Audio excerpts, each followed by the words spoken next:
quarters of the members of the Executive Council were not for the governor. Almost the whole of the House of Assembly were not for the governor. So he was just there in name.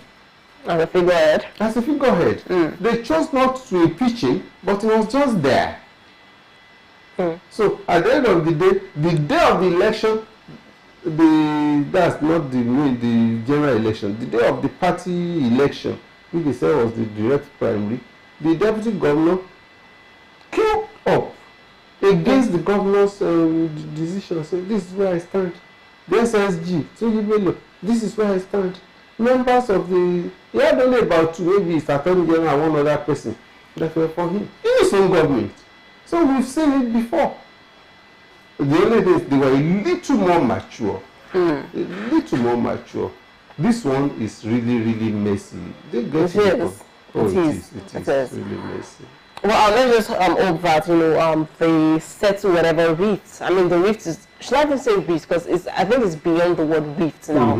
Yes, but whatever it is, I just really hope that they come together and, ensure that the people of Rivers State do not suffer for too long, for whatever it is they're battling with up there. Absolutely. Well, let's now move away from Rivers. Let's talk about, the Senate, speaking of the Senate President, Akpabio and, Natasha, and, I'm in more of the suspension.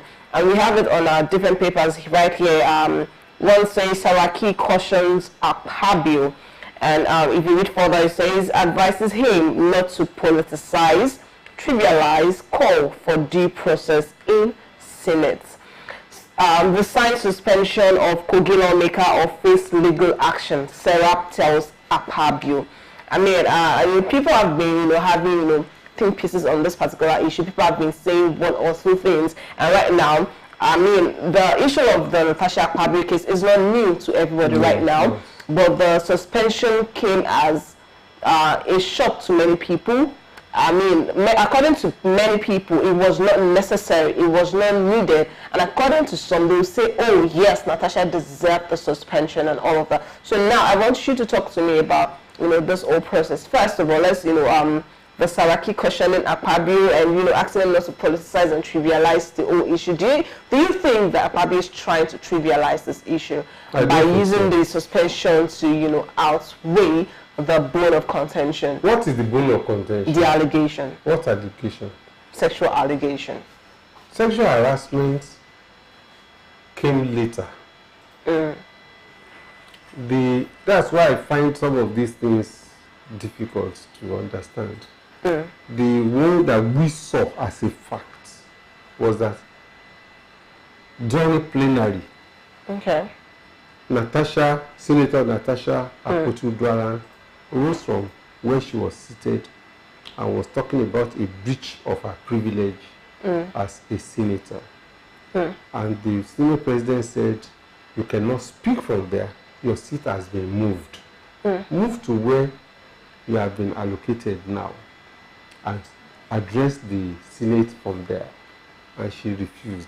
She chose to dramatize it. Because like Senator Kingibe said, she had been moved 4 times and she did not dramatize it. And like Senator Oshomole also said, he said, my seat had been moved. I did not. It doesn't matter where I stay, I'm still within the chamber. There's no way I am that I could not. I have my views. You can't take my views from me. Is there like an implication when your seat is moved in the Senate? Is there the issue is that, like they said, when people have defected, then there will be a reshuffle of seats. For example, you are moved from the PDP or Labour Party into the APC, as it were, in this thing. Where the ruling party sits is different from where you have the opposition sitting. Now, so that means those who were on the side of opposition before, they are now with the majority party. That means there will certainly be a reshuffle. Of course. So, for that reason, she was affected. But when she said that she was disrespected by the fact that they did not inform her beforehand, but they said they have never, it had never been their practice to inform anybody you find. You come, you find your name is... Yes, I guess. Yeah, and you move there. That there's nothing to it. So, but she chose to dramatize it, like I put it, and it became an issue, a very serious issue. You know, she was, in my own view, cantankerous unnecessarily. You know, and that was the issue there. But because of the way she chose to address it, and because of the aggression that she brought into it, and the way she disrespectfully, you know, addressed the Senate president and the leadership, even including her own leader, the minority leader, all of them, the chief whip, the minority leader and co, they went to her to say, move, don't worry, and all that. She insisted, and she was shouted from her seat. I'm not with her on that, really. I think there are rules, and rules must be kept. Yes. But I don't know whether on that score alone, she would deserve a 6-month suspension. There's no way you have a community of 109 people that you won't sometimes have passions excited, that won't sometimes have conflicts and all that. You will have it everywhere in the world. The Japanese, in some parliaments, they have thrown chairs. I'm not advocating it. It does happen when things get to a head. You know, I know that the lady could be punished for what she did, for insubordination, you know, for refusing to subject herself to discipline in the house. But even if she would be, it's not going to be depriving her constituency of representation for 6 months. No, I don't think it is fair to go that far on that score. However, on the issue of sexual harassment, which came later, that's why I said what started. The sexual harassment now came later. She went on Arise television and she raised the issue of, oh, just like a secondary school student or the university student will say, oh, so person, he wanted to date me, I refused, and that is why I'm facing this. Well, she's not been able to even come up to say, in what ways have you been persecuted or marginalized? She's a fresher. In fact, she did not even start with them until about 6 months. Yet, they gave her chairmanship appointment. She didn't deserve it. And Senator Karimi, who is also from Kogi like her, said, I regret going to the Senate President to plead that they should give you a chairmanship position. He said, I'm the one that put pressure on him. That the Senate President said, no, it is not right. There are other people who are senior to her here that will not give him chairmanship. And so, but Karimi was begging because he thinks that because the women are a minority, you should give the women there some of those things. That was why he made that representation. But it has done. So I'm just saying that in terms of saying, okay, I'm being marginalized. How? Your seat is moved. How is that Senator Shomole said, according to the president, that's the way he put it, he said, however short a man may be, he will be able to see the sky. You know, that wherever you are in the chamber, your voice can be heard. You have the same microphone. Your views will remain your views. People can pick it. The television can pick you. So what's the problem there? It's human beings that are meant to sit on that seat. They are all senators too. So what is it? You know, so I don't understand some of this, the drama that came. Now talking of the sexual harassment, which has become the major issue now, and I think that's what she wanted.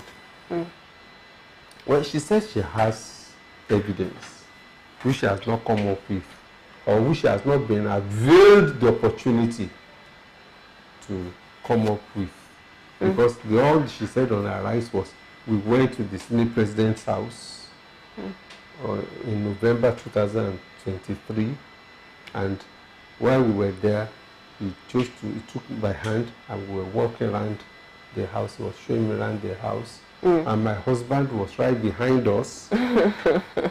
And he chose that descriptive. That's a descriptive. That's the way she said it. My husband was right behind us, and while my husband was right behind us, he was now telling me, "Do you like this house?" And the husband is not a poor man anyway. Do you like this house? Wouldn't you like to come here again and we have some good time together and all that? And that is the harassment that she spoke about. A number of people will not understand why the senior president, who is with you in the chamber, who has an office where he could exclusively speak with you, who goes on assignment, with whom you even later went on assignment on inter-parliamentary thing to which country now, and he did not make all that talk to you. Why would have chosen such an inauspicious occasion where the ears of the husband could have caught the discussion to make the thing? But that is neither here nor there. The truth is that she had said it. So it is an allegation. And the senior president is there. People said the senior president should have recused himself from sitting over the matter so that she could be given a fair hearing. But I don't even know whether it's a matter for the Senate at all. Now, I'm not belittling the allegation of sexual harassment because it's the kind of thing that women face everywhere. In the workplace, in schools, everywhere you have it. But it's a little strange that in an assembly of equals, because the senior president is only first among equals, really. It's not even the same thing as the president and his ministers. No, that you will have such a matter. And even if you now have it, when it's not within the assembly complex, it's not on an assignment for the Senate and all that, if, as she said, it was on a private visit to his house that was extended to her and her husband together. If it was when it's a private matter, you should go to the police and report sexual harassment. It's not a Senate matter. It's a serious matter that should be pursued from that end. And if need be, it goes to court. It's not a Senate matter. It can be a Senate matter that, okay, it becomes messy, it is being reported from the court, it affects the esteem that the Senate president enjoys in the House, and the House now said, no, for this period, we don't want you to be presiding over our affairs. That's a different matter. However, to bring it up in the Senate for discussion, it's not a Senate matter. Really, as far as I'm concerned. It's like, unfortunately, you have a senator and another senator, they choose to fight on the streets. It is wrong. You know, if one person slaps the other or punch the other, yes, the person should avail himself of his right under the law and go to the court. That's what I think. So I don't know. I don't know what all this hula baloo is about, really. I mean, the matter. I mean, it has gone. Should I say, it has spread across so many, angles. And even Akpabio's wife came out some days ago. Yeah, she came out. I don't know her, right? I don't know. If Senator Natasha says your husband sexually harassed me, and you were not there when it happened, you are not with them in the Senate, on what ground? What is your locus in the matter in going to court? You are saying that my husband did not harass. How? How do you know? I mean, according to her, like, she knows her husband better than anyone would, and coming to defense of her husband is what she considered the right thing to do. No, she could come out to speak for her husband. And now she's gone to court, and it is going to court that I don't understand. That she also came on the same right to speak by me. I don't have problem with that. in the same way that some other people. You all have freedom to speak. Absolutely, yeah, and they've been speaking. Yes. Senator Arishe spoke as former senator. Senator Ireti Kingiwe has spoken. Yes. So a number of people could have, even the first lady found the law of speaking on the matter. So people could speak. But go to court as wife, I don't understand that. The father could as well, if he were alive, go to court. I know the son, my son, or the children could say, no, you have breached our right under the law. Our father could not have harassed you, could not have. How does that mean? How does that sound? I mean, honestly, the issue has gone beyond just the Senate now. It has, I mean, different people are, they've had one or two things to say about it. And yes. as it stands now, it's seeming like Natasha is the one, at the receiving end of all of this. More like, she's getting more like 40% support or maybe 30% support. I think she has more support outside. Outside? Outside. From people without powers. From powerless people. Oh yes, from people, many of them don't even know anything. So that's as good as having no support. And women who have emotional support, just that's not going to work in this case. And how do we really? 95% of senators are for the Senate president. Of course. So I mean, all favors, as it is now, are not pointing towards a direction, but let's just, see things as it unfolds and see what eventually, like we said, we still expect our evidences, if there is any, by the way. Yes, I think so. Yes, so if she can come up with that. Yes, because even the one that she mentioned again, that one night, Senator Koyen Bamidele, by 12:14 a.m.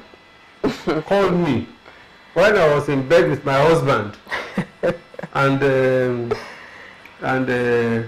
he told me that if the state president goes down, you are going down also. So he threatened me, and Bamidele came on this. We listened to him.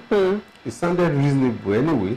Said, look, it is true that I called her. And anybody here could attest to the fact that I call. If there's a problem on the house, as leader of the house, I try to, and it's the night that we usually do, up to 3 a.m. It's not unusual.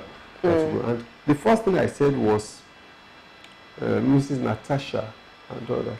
So I hope I did not disrupt your sleep. And she said, I told him no. Oh, that she told him no. I'm not sleeping yet and all that. And what concerns me is she said I threatened. If the state president goes down, you are going down also. There was no basis for it. In fact, where I was speaking with her, the Senate president was right with me, the deputy Senate president was with me, and 2 other senators. And I put it on speakerphone. And everybody could hear what we were discussing. And he now challenged that I want the DSS who have the capacity to do things to extract our discussion for that night and see whether in any way I threatened her. I was only trying to broker peace. And he said, when somebody tells such a barefaced lie against me, I find it difficult to believe you on any other thing. Which I agree. Amen. Natasha.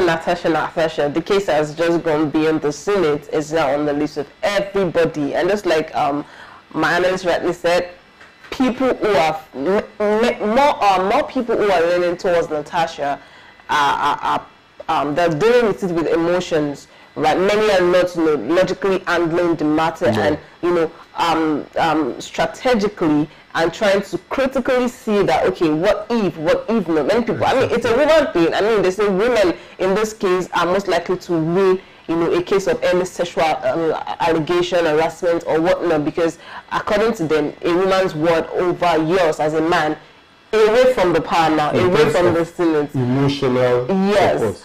From court, it is hard evidence. Yes. In the Senate, it will be hard evidence. It will not be, you said it, I said it, it's your word against mine. So what hard evidence do you... That you took a walk together will not be an evidence. Yes. That he held your hand will not be evidence. That your husband was even right behind them. It's another thing altogether. It doesn't cut out for an evidence. But in all of this, we just really hope that, because I mean, she's out of suspension 6 months, and do you really think she will be back? No, she will certainly go back. It's when that is the issue. She will go That's back. the thing. She will go back. 6 months. Will she be out for 6 months? I cannot say. The conditions are there. Number one, she will be out for 6 months. Number two, she's not to be seen anywhere near the National Assembly during the period. Number three, her office is to be locked. Number four, whatever Senate property she has in her possession must be submitted, maybe including car or whatever, must be deposited there. Number five, that anyway, if within the period she apologizes, she could be reconsidered. No, those are some of the things that were spelled out on that day. If she apologizes, which I don't really see, she's a strong-willed woman. She's already fighting in the public. And whenever a woman says, he groped me, he spoke to me, in most cases, you see so many people saying, it must be so. Why would most people will say that? Even though it's not the first time she would say so. It's not the first time. The people said she had done that about a couple of times. They mentioned Dino Milaye, which I'm not sure of. But the one that I'm sure of is that of Reno Omokri, where she came up just like this and said when this Kenyan president was on a visit to the Aso Villa, and they were having, was it a gala or whatever, and Reno Omokri asked me out, you know, she posted it. You know. Fortunately for Reno Omokri, it turned out that the time she mentioned, Reno Omokri was not even in the country at all. And Reno Omokri came out with his passport, the visa. He was on official assignment by the president, Goodluck Jonathan, then to the United States and all that. And he posted all those evidence on the same Facebook, social media. And at that point, she pulled down all her things that she had posted. And so, when you know some of those things, it does not mean, it's no proof that Akpabio did not do it. But it shows that you should take whatever that kind of woman says with a pinch of salt. Until, you know, the hard evidence comes. Exactly, is provided. Well, with this, we need to wrap the show, and let's just see how things unfold, you know, in the Senate and also in Rivers State. Thank you so much, Mr. Omonijo, for joining me on the show this afternoon. Good to have you. My pleasure to be here with you. Thank you for joining us. Thank you for staying locked in to the Nation Online TV. Do have an amazing Monday and a beautiful week. Thank you for joining us. Have a great day. Bye-bye. Bye.